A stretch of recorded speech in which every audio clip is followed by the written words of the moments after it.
Hello guys, good morning, good afternoon, good evening. So आज हम लोग इनकम टैक्स, डायरेक्ट टैक्स के कुछ लेक्चर्स में यूट्यूब के ऊपर अपलोड करने वाला हूं और ये सीरीज ऑफ वीडियो होगा is about the episode. Episode 1 is about the basic concept, फिर उसके बाद एपिसोड 2 आपका जो आने वाला है वो रेसिडेंशियल स्टेटस के ऊपर आने वाला है। उसके बाद we go for the new chapter is income from salary, then house property, then capital gain, then business and profession, other sources, exemption, deduction and the gross total income. I know very well कि exam थोड़ी आगे गई है, so revision के लिए we have lots of time. So मैं एक एक लेक्चर शूट करके आपके यूट्यूब चैनल के ऊपर, हमारे यूट्यूब चैनल के ऊपर मैं अपलोड करने वाला हूँ। अभी ये जो यूट्यूब की सीरीज है ये आपके हमारे हर्ष ट्यूटोरियल के यूट्यूब चैनल के ऊपर आपको मिल सकती है और आप वहां से आपकी खुद की रिवीजन कर सकते हो। तो आज का मेरा टॉपिक है basic concept, right. So basic concept ये चैप्टर बहुत इजी है, एग्जाम में इसके ऊपर बहुत बड़े बड़े क्वेश्चन तो नहीं आएंगे, पर डेफिनेटली इसके ऊपर से MCQ, multiple choice question, true और फॉल्स, कुछ छोटे बेसिक कॉन्सेप्ट एग्जाम में पूछे जा सकते हैं। So we can go for the next. Start करेंगे पहला, what do you mean by tax. Tax होता क्या है और टैक्स हम लोग क्यों चार्ज करते हैं। Tax is considered for a cost of living in the society. देखो नॉर्मली गवर्नमेंट टैक्स क्यों चार्ज करता है, बिकॉज आप यहाँ पे इस कंट्री में रहते हो, तो इस कंट्री में रहते हो तो you have to pay the tax to the government. Okay, उसके बाद ऑब्वियसली गवर्नमेंट वो जो टैक्स कलेक्ट करता है तो हमारे कॉमन वेलफेयर के लिए स्पेंड करता है। फॉर एग्जाम्पल हमारा एजुकेशन है, हमारे इंफ्रास्ट्रक्चर है, हेल्थ है, तो इसके ऊपर गवर्नमेंट उस अमाउंट के ऊपर स्पेंड करता है। टैक्सेस दो टाइप के होते हैं, गवर्नमेंट दो टैक्सेस लगाता है, डायरेक्ट टैक्स और दूसरा लगाता है इनडायरेक्ट टैक्स। तो डायरेक्ट टैक्स क्या होता है सर? डायरेक्ट टैक्स ये ऐसा टैक्स है जो हमारे इनकम के ऊपर चार्ज किया जाएगा। ये ऐसा टैक्स है जो हमारे इनकम के ऊपर चार्ज किया जाएगा। इनडायरेक्ट टैक्स जो है जब हम लोग गुड्स एंड सर्विसेज कंज्यूम्ड करेंगे, यूज करेंगे, उसके ऊपर जो टैक्स लगाया जाएगा वो रहेगा हमारा indirect tax. So there are two taxation, direct tax and indirect tax. Direct tax is imposed on the income of the person और indirect tax is imposed on a goods and services के ऊपर। Okay, so ये power जो है direct tax और indirect tax charge करने की power government को दी किसने? तो ये पावर दी है हमारे कॉन्स्टिट्यूशन ऑफ इंडिया ने। सो आर्टिकल 246 में स्पेसिफाइड किया हुआ है कौन सा गवर्नमेंट कौन सा टैक्स चार्ज करेगा। तो एग्जाम में आता है there are 3 list. Okay, 3 type के लिस्ट होते हैं। एक होता है आपका यूनियन लिस्ट, दूसरा होता है हमारा स्टेट लिस्ट और तीसरा होता है हमारा concurrent list, right. Union list, state list, concurrent list. Okay, union list में जो जो टैक्सेस लिखे हुए हैं उसके ऊपर, यूनियन लिस्ट के ऊपर टैक्स लगाने का, टैक्स चार्ज करने का, टैक्स इंपोज करने की पावर जो है वो सेंट्रल गवर्नमेंट के पास है। ये जो पावर है वो सेंट्रल गवर्नमेंट के पास है। और स्टेट लिस्ट में जो जो टैक्सेस लिखे हुए हैं उसके ऊपर टैक्स लगाने की पावर स्टेट गवर्नमेंट के पास है। और कॉन्करेंटली ऐसे टैक्स है जहां पे स्टेट गवर्नमेंट और सेंट्रल गवर्नमेंट दोनों जन मिल के टैक्स को इंपोज करेंगे, वो होता है हमारा कॉन्करेंट लिस्ट। तो 3 टाइप्स ऑफ लिस्ट है, union list, state list and concurrent list. तो एग्जाम में सवाल आता है, एग्जाम में ये सवाल आएगा कि इनकम टैक्स ये कौन से लिस्ट में आता है। सो इनकम टैक्स ये हमारे आता है यूनियन लिस्ट में। कौन से लिस्ट में सर? यूनियन लिस्ट में आएगा, राइट। और इसलिए इनकम टैक्स जो होता है वो चार्ज करता है सेंट्रल गवर्नमेंट। एग्जाम में इसके ऊपर भी सवाल पूछा जा सकता है कि इनकम टैक्स ये कौन सा गवर्नमेंट चार्ज है। Income tax is charge by central government. Okay, और सर फिर ये लिस्ट 1 में ये तो पता चला सर, पर सर इसकी एंट्री क्या है? ये लिस्ट 1 में है, यूनियन लिस्ट में है, और यूनियन लिस्ट में एंट्री नंबर 80 जो है वो इनकम टैक्स का। तो एग्जाम में ये भी सवाल पूछा जा सकता है कि यूनियन लिस्ट में एंट्री कौन सा? तो entry number 80 is about the income tax, उसके ऊपर सेंट्रल गवर्नमेंट टैक्स लगाएगा। फिर सर जैसे मैंने अभी कहा कि ये जो डायरेक्ट टैक्स है उसमें जो इनकम टैक्स है उसमें सेक्शन कितने, तो एग्जाम में ऑब्जेक्टिव में आएगा देयर आर 298 सेक्शन। कितने सेक्शन बेटा? 298 सेक्शन, याद रखना। तो 298 सेक्शन ये हमारी इनकम टैक्स में है। Income tax act is a whole applicable to India. Whole is very important word, पूरे इंडिया के लिए एप्लीकेबल है, कोई एक्सेप्टेड ऐसा नहीं है कि ओनली द महाराष्ट्र, गुजरात इसी स्टेट को एप्लीकेबल है, is applicable to all over India. Okay, next ये तो हमने पहले डिस्कस किया, तो is empower by the central government, state government. So what do mean by income tax? So मैं कहूंगा income tax is a tax. Income tax ये tax है which charge on the total income of the person. जो person previous year में income कमाता है उस income के ऊपर जो टैक्स आता है उसको हम लोग कहते हैं इनकम टैक्स। ये सुनने के लिए बहुत इजी लग रहा है, पर हम लोग देखेंगे कि एक एक वर्ड का पराबर से मीनिंग समझेंगे कि इसका मतलब क्या है। तो पहले हम लोग देखते हैं what do you mean by income. What do you mean by income, जो बोलते हैं ना कि income tax charge on the income levied का मतलब क्या बेटा, लेव्ड का मतलब है charge, right. So total income का मतलब क्या है, what do you mean by income, ये हम लोग देख लेते हैं। सो इनकम का मतलब क्या है, देखो जो इनकम टैक्स की डेफिनेशन है ये इंक्लूसिव है। इंक्लूसिव में इसमें क्या क्या आएगा उसके बारे में बात किया गया है। सो इनकम आपको कैश में मिले या इनकम आपको काइंड में मिले, वो इनकम टैक्सेबल है, वो भी इनकम माना जाएगा। आपको कोई कैश रिसीव हो रहा है या कोई भी आपको कोई चीज रिसीव हो रही है तो भी उसको इनकम माना जाएगा। नेक्स्ट विल बी इनकम जो रिकॉग्नाइज किया जाता है वो वेरियस मेथड से रिकॉग्नाइज किया जाता है। पहला मेथड जो है वो होता है कैश अकाउंटिंग और दूसरा होता है accrual accounting.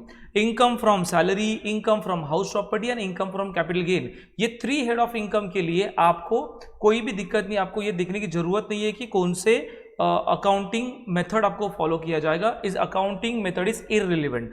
But sir income from business and profession और इनकम फ्रॉम अदर सोर्सेज के लिए आपको अकाउंटिंग मेथड देखना बहुत ही जरूरी है। There are 2 types of accounting method, 2 type के मेथड है, एक है कैश बेसिस एंड दूसरा कौन सा है, accrual basis, right. So income from salary, income from house property, income from capital gain, इसके लिए आपको कोई भी अकाउंटिंग मेथड देखने की जरूरत नहीं है। पर income from business and profession और इनकम फ्रॉम अदर सोर्सेज के लिए आपको अकाउंटिंग मेथड देखना बहुत ही जरूरी है। उसके बाद सर नोशनल इनकम।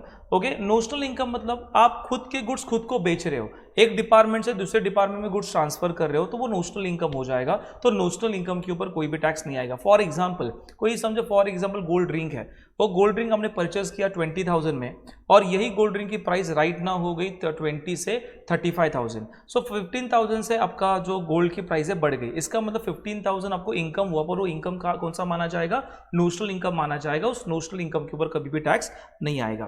देखो इनकम कमाने के अलग अलग सोर्स होते हैं, परमानेंट सोर्स होता है, टेम्पररी सोर्स है। आपने शॉर्ट टर्म पीरियड के लिए भी बिजनेस किया या लॉन्ग टर्म के लिए बिजनेस किया, आपको इनकम शॉर्ट टर्म से सोर्स से मिल रहा है कि लॉन्ग टर्म से सोर्स में मिल रहा है, it doesn't matter, it's a income is a taxable for you. फिर उसके बाद देखना है capital receipt and revenue receipt. इसके ऊपर एक सवाल एग्जाम में ऑब्जेक्टिव के लिए पूछा जा सकता है। कैपिटल रिसिप्ट का मतलब क्या है, कैपिटल रिसिप्ट मतलब जो रिसिप्ट आपको वन टाइम मिलता है, जो रिसिप्ट आपको रिफंडेबल है, रिटर्नेबल है, उसको हम लोग कैपिटल रिसिप्ट कहते हैं। रेवेन्यू रिसिप्ट क्या होता है, जो आपको रिकरिंग इन द नेचर है, बार बार आपको मिलते रहेगा, इस साल भी मिलेगा, नेक्स्ट ईयर भी मिलेगा, एवरी ईयर मिलते ही जाएगा, उसको हम लोग कहते हैं रेवेन्यू रिसिप्ट। कैपिटल रिसिप्ट क्या होता है, जो आपको वन टाइम मिलने वाला है और जो पैसा मिलेगा वो आपको वापस देना है, रिफंडेबल और रिटर्नेबल, तो उसको कैपिटल रिसिप्ट कहते हैं। आसान भाषा में कहा जाए तो कैपिटल रिसिप्ट ये आपके लिए लोन है, ओके, और loan is not taxable at all under the income tax act, right. और रेवेन्यू रिसिप्ट जो है वो आपको इनकम माना जाएगा, वो टैक्सेबल होगा 100%, ओके। देखो लॉस, इनकम टैक्स में लॉस को भी इनकम माना जाएगा, loss include the income, okay, income में माना जाएगा। डिस्प्यूटेड इनकम, जो इनकम डिस्प्यूट है, मतलब ये इनकम उसका है क्या मेरा है, ये थोड़ा डिस्प्यूट में है, तो जिसके हाथ में वो इनकम मिला रहेगा उसका वो इनकम माना जाएगा। देखो इनकम लमसम मिले या इनकम इंस्टॉलमेंट मिले, कोई मैटर नहीं है, इंस्टॉलमेंट मिला हुआ इनकम भी इनकम है और लमसम मिला हुआ इनकम भी इनकम है।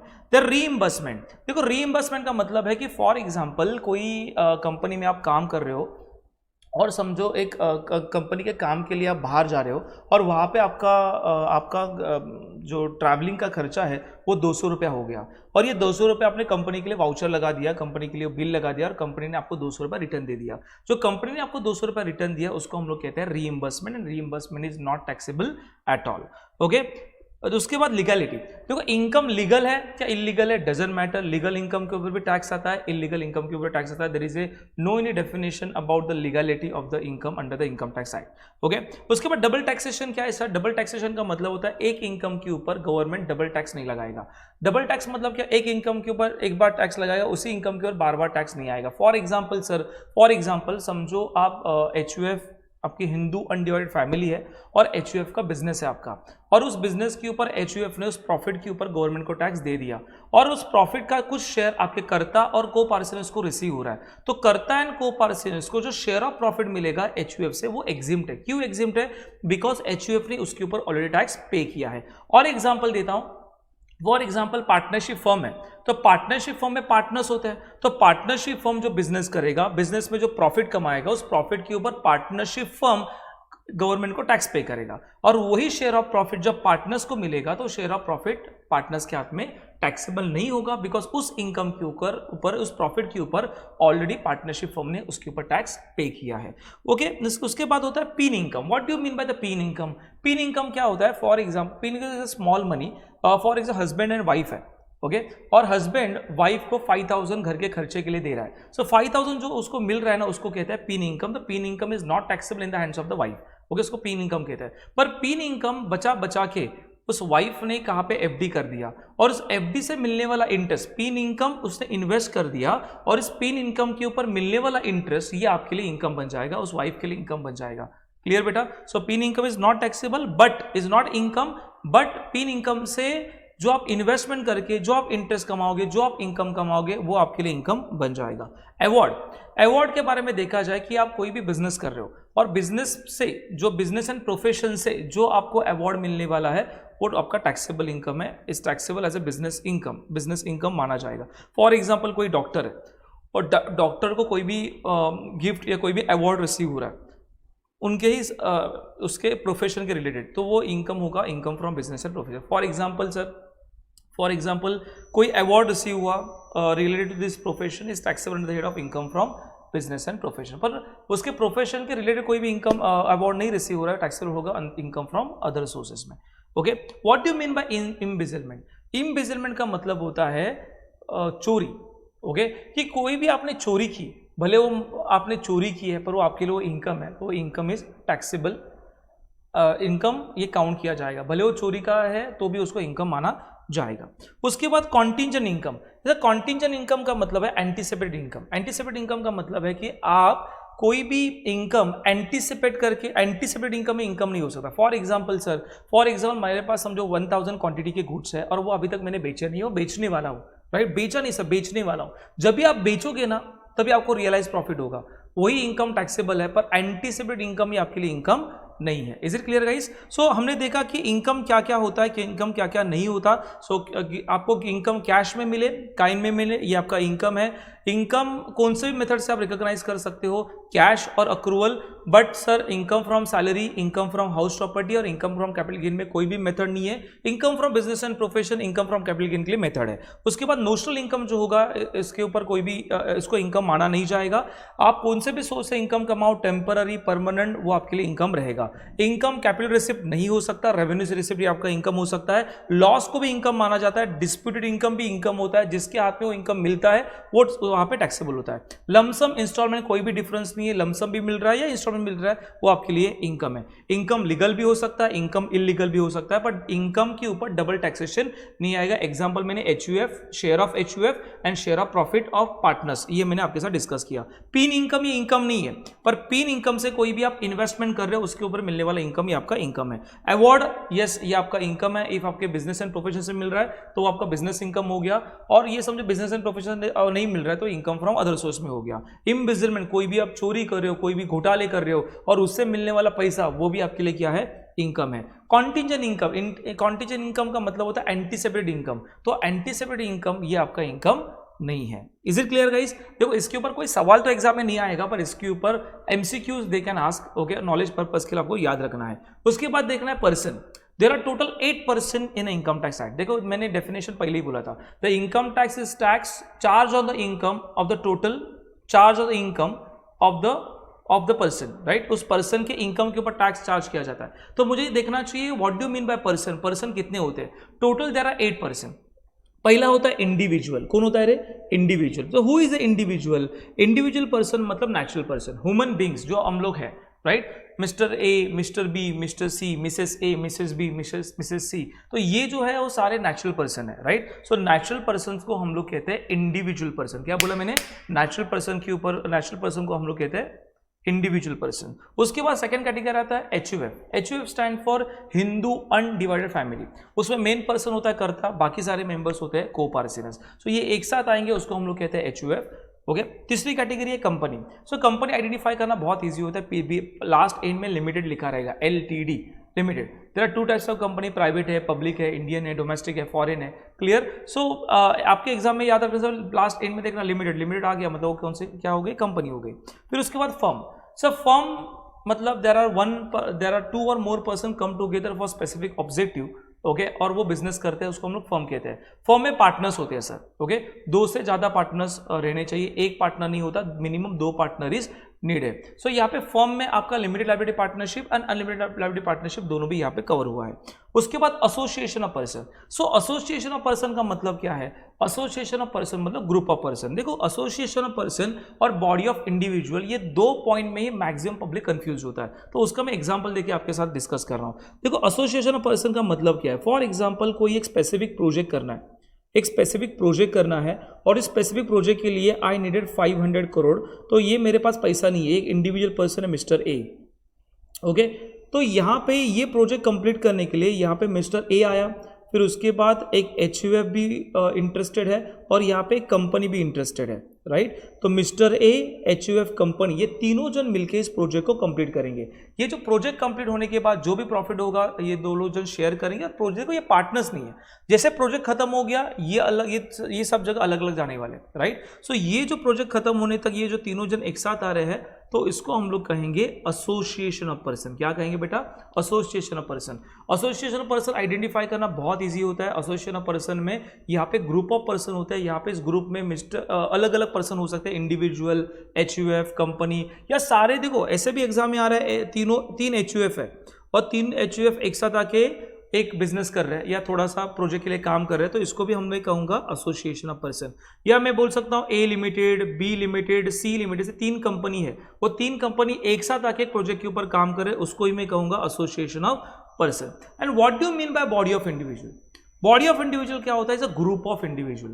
तो ग्रुप ऑफ इंडिविजुअल में सारे ग्रुप में सारे इंडिविजुअल पर्सन रहेंगे, उसको हम लोग कहते हैं body of individual. For example sir, समझो एक प्रोजेक्ट कंप्लीट करने के लिए यहाँ पे मिस्टर ए आया, उसके बाद मिस्टर बी आया, फिर उसके बाद मिस्टर सी आया, ये तीनों जन मिलकर इस प्रोजेक्ट के ऊपर काम कर रहे हैं, ये पार्टनर नहीं, ये प्रोजेक्ट खत्म होने के बाद ये अलग अलग होने वाले, तो इसको हम लोग कहेंगे body of individual. For example sir, हमारे मंडल जो होते हैं, पता है ना, सार्वजनिक गणेश उत्सव मंडल, वहां पे सारे लोग जो होते हैं वो इंडिविजुअल पर्सन होते हैं, तो that's why is count as a body of individual, right. देखो ट्रस्ट एग्जाम में आता है, ट्रस्ट, तो ट्रस्ट को टाटा मेमोरेबल ट्रस्ट है, ओके, सो बाबुलनाथ ट्रस्ट है, राइट। जो ट्रस्ट आएंगे वो सारे ट्रस्ट रहेंगे आपके association of person, because trust में ओनली इंडिविजुअल पर्सन नहीं होते, इंडिविजुअल भी हो सकता है, HUF भी हो सकता है, फर्म भी हो सकता है, AOP भी मेंबर्स हो सकते हैं, राइट। इसलिए एग्जाम में ट्रस्ट आया तो समझ लेना एसोसिएशन ऑफ पर्सन वो काउंट किया जाएगा। बॉडी ऑफ इंडिविजुअल आपको देखना है कि उस ग्रुप में सारे इंडिविजुअल्स पर्सन रहेंगे तो बॉडी ऑफ इंडिविजुअल बन जाएगा। Is it clear guys? तो पहला हमने देखा इंडिविजुअल, फिर हमने देखा HUF, तीसरा हमने देखा फर्म, चौथा हमने देखा कंपनी, पांचवा हमने देखा एसोसिएशन पर्सन, 6 हमने देखा बॉडी ऑफ इंडिविजुअल। तो what do you mean bye sir local authority? Local number 7 local authority. Local authority क्या होता है? लोकल अथॉरिटी जो लोकल एडमिनिस्ट्रेटिव का काम करती है वो लोकल अथॉरिटी होता है। देखो एग्जाम में ये पॉइंट को याद रखना, लोकल अथॉरिटी में क्या क्या कवर होता है वो आप याद रखो। म्युनिसिपल कमेटी है, डिस्ट्रिक्ट बोर्ड है, पोर्ट कमीशंस है, पंचायत है, कंटोनमेंट बोर्ड्स है, ओके। ये वर्ड को याद रखना बहुत ही इंपॉर्टेंट है। ये वर्ड आपको आ रहे हैं municipal committee, district board, port commission, panchayat, cantonment board, या कोई भी ग्राम पंचायत है, रोहा ग्राम पंचायत है, सोलापुर ग्राम पंचायत है, तो ये समझ लेना ये क्या है? Local authority. हमारी BMC है, is about the local authority है। Artificial judicial person sir, AGP क्या होता है सर? ऊपर के दिए गए 7 हेड ऑफ पर्सन में जो बंदा नहीं आएगा वो AGP में आएगा। वो इंडिविजुअल भी नहीं है, वो HUF भी नहीं है, वो कंपनी भी नहीं है, वो फर्म भी नहीं है, वो AOP नहीं है ना, BOI है या लोकल अथॉरिटी है। तो ये सारे पर्सन जो यहाँ पे कवर होंगे वो ऊपर के 7 हेड में कवर नहीं होते। आर्टिफिशियल जुडिशियल पर्सन ये ऐसा पर्सन है, he has a legal entity in eyes of law. ऐसे देखा जाए तो ये natural, which are not natural person, ये नेचुरल पर्सन भी नहीं है, ओके। नेचुरल पर्सन नहीं, नेचुरल पर्सन होता तो इंडिविजुअल में जाता, राइट। पर इसका ना इन आइज ऑफ लॉ में इसको सेपरेट एंटिटी माना जाता है, राइट। तो वो होता है artificial judicial person. For example sir, for example हमारी मुंबई यूनिवर्सिटी, ओके। सो मुंबई यूनिवर्सिटी है, हमारे बार काउंसिल है, ये सारे आर्टिफिशियल जुडिशियल के इधर आते हैं, या देवस्थान है, ओके, कोई भी देवस्थान, ये आर्टिफिशियल जुडिशियल पर्सन के लेवल पे आता है। Is it clear guys? तो टोटल कितने पर्सन है बेटा? टोटल 8 पर्सन है। कौन कौन? Individual, HUF, company, firm, AOP, BOI and local authority and AGP, artificial judicial person. Total 8 person है। ये 8 पर्सन को याद रखना, बिकॉज इसके ऊपर एग्जाम में सवाल पूछा जाएगा। देखो टेस्ट मैंने यहाँ पे दी है, फटाफट से टेस्ट को भी कंप्लीट कर देते हैं, राइट? तो आपका पूरा चैप्टर यहाँ पे खत्म हो जाएगा रिवीजन करके। तो यहाँ पे रोहित शाह लिखा है। So Rohit Shah is the name of the person बेटा, so that's why natural person है, सो दैट्स वाई यहाँ पे इसका आंसर आ गया इंडिविजुअल। दूसरा है मिस्टर शाहान, है पर्सन ऑफ अनसाउंड माइंड। सब अनसाउंड माइंड मतलब वो पागल है, ओके, पर सर पागल रहने दो, कुछ भी होने दो, ओके, मगर आदमी है, is a natural person, so that's why it is called as a individual. Mr Kumar छोटा बच्चा है सर, छोटा बच्चा है तो भी नेचुरल पर्सन है सर, इज ए इंडिविजुअल। अरे clear? Ram, his wife Sita and 2 sons, family बेटा, HUF, right? So Roshan and Rohit 2 chartered accountant एक साथ आके बिजनेस कर रहे हैं, sir partnership firm, okay. Reliance limited, word से लिमिटेड है, it's a company, okay. Tata memorable trust, मैंने बोला था पहले, ट्रस्ट आया आग बंद करके, association, trust club, association of person, okay. Sunil cricket club होने दो या कौन सा भी क्लब होने दो, is taxable as a association of person, right? Sir joint venture among the A limited, B limited and Mr C. आप यहाँ पे देख सकते हो, यहाँ पे 3 बंदे अलग अलग है, ए लिमिटेड है, ये बी लिमिटेड है और ये मिस्टर सी है, मतलब ये कंपनी है और ये कौन है सर? इंडिविजुअल है। अरे क्लियर? सो 2 कंपनी है, एक इंडिविजुअल है, तो उसको बॉडी ऑफ इंडिविजुअल मैं नहीं कहूंगा, इसको मैं कहूंगा एसोसिएशन ऑफ पर्सन। पर आप नेक्स्ट देखोगे यहाँ पे ए बी सी, ये तीनों जन एक साथ है, तो ए बी सी ये तीनों भी इंडिविजुअल है, तो उसको हम लोग कहेंगे body of individual. So Mumbai municipal corporation local authority बेटा, यस और नो, ओके। उसके बाद पुणे कॉन्डोमेंट बोर्ड, सो पुणे कॉन्डोमेंट बोर्ड है, वो भी आपके लोकल अथॉरिटी में आता है। उसके बाद ये देखो वापस आ गया ट्रस्ट, तो trust is about the local authority, clear बेटा? Next will be the municipal Mumbai university. So Mumbai university is a not individual person, is not HUF, company, firm, AOP, BOI, इसमें नहीं आएगा, ये आर्टिफिशियल जुडिशियल पर्सन के level पे आएगा। फिर आएगा ग्राम पंचायत, तो gram panchayat is about the local authority, क्योंकि पंचायत है, गवर्नमेंट एंटिटी है। And Tirupati Devasthan is AGP. देखो मैक्सिमम स्टूडेंट मिस्टेक करते हैं बीओआई में और एओपी में, ओके। एओपी क्लियर है? एओपी में ग्रुप ऑफ पर्सन जो रहेगा वो अलग अलग पर्सन रहेंगे, उसको बोलेंगे एओपी।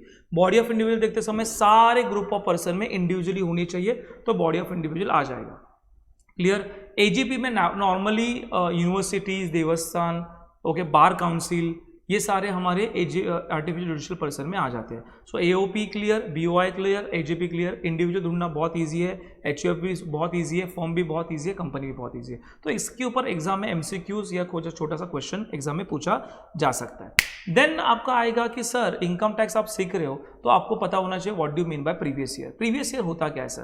देखो पहले मैं इनकम टैक्स के डेफिनेशन यहाँ पे वापस एक बार दिखा रहा हूँ आपको कि इनकम टैक्स की डेफिनेशन क्या है और इनकम टैक्स है क्या, okay. The income tax is tax charge on the total income earn by the person during the previous year. तो हमने देखा what do you mean by income, फिर हमने देखा what do you mean by person, okay. Income में कौन से income taxable है वो हमने देखा, फिर पर्सन दे रहा टोटल 8 पर्सन, ये भी हमने देखा। अभी हम लोग देखेंगे what do you mean bye previous year. Income tax is a tax charge on the total income by the person during the previous year. तो हम लोग देखते हैं अभी सर प्रीवियस ईयर का मतलब क्या है। So previous year means what? तो previous year means the financial year. Previous year कौन सा है रे? Financial year immediately preceding the assessment year. Assessment year का पहले का ईयर वो होता है हमारा प्रीवियस ईयर। सर पहले तो ये बताओ ना कि what do you mean bye assessment year. चलो देखते हैं असेसमेंट ईयर क्या है, पहले असेसमेंट ईयर पढ़ते हैं।